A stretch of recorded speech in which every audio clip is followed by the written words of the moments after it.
सबसे पहले तो चैनल में स्वागत है आपका। बहुत बहुत धन्यवाद। बाबुल, आपने 3 घंटे मूवी बैठ के देखा, क्या कहना चाहेंगे बाबुल? बाबुल एगो ऐसन सिनेमा बा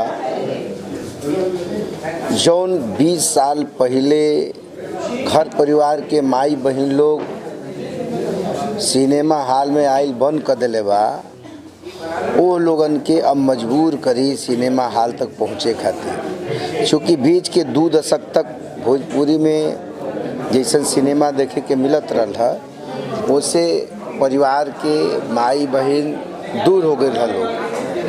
लेकिन पहला ऐसा फिल्म बा 2 दशक के बाद फिर हमरा महसूस भइल कि परिवार के लेके देखे लायक बाटे। एगो मैसेज गइल बाटे, एगो संदेश गइल बा भोजपुरिया समाज के कि सिनेमा के मतलब बाबुल। भोजपुरी में मोस्टली प्रीमियर नहीं होता, फिर प्रीमियर बंद हो गया। जिस तरीके से इस फिल्म को लेकर समाज को जगाने के लिए प्रीमियर किया जा रहा है, प्रीमियर कितना कारगर है? देखिए, ये फिल्म जौन रत्नाकर जी द्वारा बनावल गई बाटे, ये सोच के निके बनावल कि बाबुल बनाओ तनी बहुत कमाए खातिर, बहुत एकरा से धन अर्जित होई।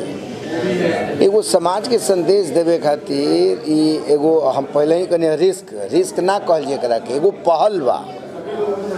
और प्रीमियर शो बंद रहा पहले, हर चीज के नया शुरुआत बाबुल पिक्चर से हो रहा बा। प्रीमियर जोन बंद रहा वो शुरू भइल बाबुल पिक्चर से। बाबुल पिक्चर जैसन बाबुल सिनेमा जैसन सिनेमा आइल बंद हो रहा, तब सिनेमा भी ऐसा शुरू हुई, प्रीमियर भी शुरू हुई। नीलम गिरी की पहली फिल्म, ऐसा नहीं लग रहा है कि देखने में उनकी पहली फिल्म, जिस तरीके से वो मंझे हुए कलाकार की तरह एक्टिंग कर रहे हैं, उनकी कलाकारी को लेकर क्या कहेंगे? नीलम गिरी के भविष्य बहुत सुखमय बा, बहुत आगे वो लड़की जाए।